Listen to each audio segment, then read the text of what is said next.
मैंने बचपन में एक लेख पढ़ा था, वह आप सभी मित्रों से साझा कर रही हूँ। इटावा के लोग अवश्य बताएं कि घटना सही है या नहीं। साल 1979। शाम के करीब 6 बज रहे थे। मैला कुर्ता, मिट्टी से सनी धोती और सिर पर गमछा डाले एक किसान परेशान होकर थाने पहुंचा। उस थाने का नाम था उसराहार। दुबला पतला खांटी गांव का एक बुजुर्ग, उम्र करीब 75 साल के आसपास, पैरों में चप्पल भी नहीं। थाने में घुसने से भी थोड़ा डर रहा था। वहां पुलिस वाले तैनात थे, लेकिन डर के मारे वो बेचारा बुजुर्ग किसान कुछ बोल भी नहीं पा रहा था। कहीं दरोगा जी उसकी बात का बुरा ना मान जाए। फिर एक हेड कांस्टेबल खुद ही इस किसान के पास आता है। सवाल पूछता कि क्या काम है। परेशान किसान कहता है कि अरे दरोगा जी, मेरी जेब किसी चोर उचक्के ने काट ली, उसकी फरियाद लेकर थाने आया हूं, मेरी रपट लीजिएगा। ये बात सुनकर थाने के बाहर ही टेबल कुर्सी लगाकर आराम कर रहे एक हेड कांस्टेबल की नजर उस किसान पर गई। अपनी कुर्सी पर उठते हुए उस हेड कांस्टेबल ने सिर उठाया और किसान को देखा। फिर पूछा कि अरे पहले ये बताओ कि कहाँ तुम्हारी जेब कट गई, तुम कहाँ के रहने वाले हो।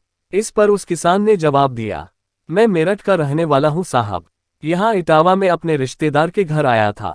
यहाँ से बैल खरीदने के लिए पैसे लेकर अपने गांव से आया था। रास्ते में पैसे लेकर जा रहा था, उसी समय किसी ने मेरी जेब काट ली। उसमें रखे कई 100 रुपये चोरी हो गए। अब वो पैसे नहीं मिले तो बहुत बड़ी मुसीबत हो जाएगी। बड़ी मुश्किल से खेती से हम पैसे जुटाकर यहाँ आए थे, इसलिए रपट लिखकर चोरों को पकड़िए। ना साहब, अब नौबत ये आ गई, वो बेचारा किसान क्या करता, बिना रिपोर्ट कराए जाए तो भी कैसे। परेशान होकर बिल्कुल मनरुआसा हो गया। उस कुर्सी टेबल से थोड़ा दूर आकर सिर पकड़कर बैठने लगे। तभी एक सिपाही पास पहुंचा, धीरे से कान के पास आकर बोला, बाबा अगर कुछ खर्चा पानी हो जाए तो रपट लिख जाएगी।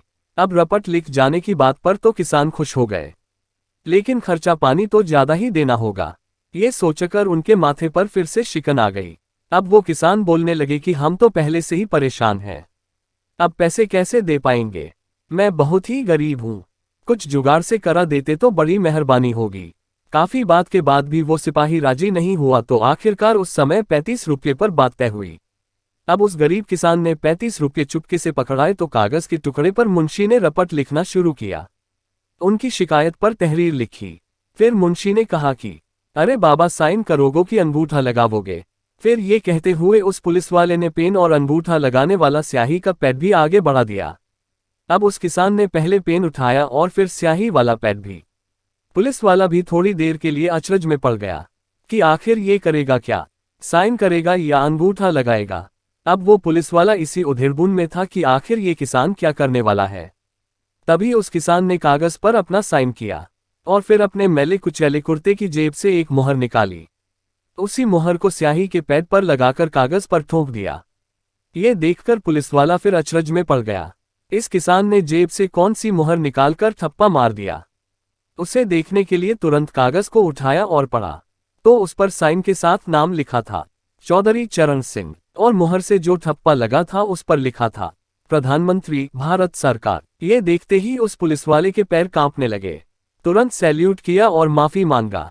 अब थोड़ी देर में पूरे थाने क्या बल्कि पूरे जिले में हड़कंप मच गया। आनन फानन में तमाम पुलिस अधिकारी और प्रशासन मौके पर पहुंचा।